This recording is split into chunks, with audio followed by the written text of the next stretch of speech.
তুমি সাবধান হয়ে যাও, কেননা তুমি মাতা যশোমতীর ঘরে যে শয়নে আছো এই কথা তো তোমার মনে নাই।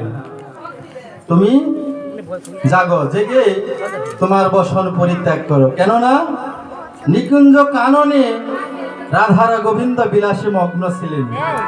সেই বিলাস ত্যাগ করিয়া যাবার সময় গোবিন্দের পীতাবসন রাধারানী পরিধান করিয়াছেন, রাধারানীর পীতাবসন গোবিন্দ পরিধান করিয়াছেন।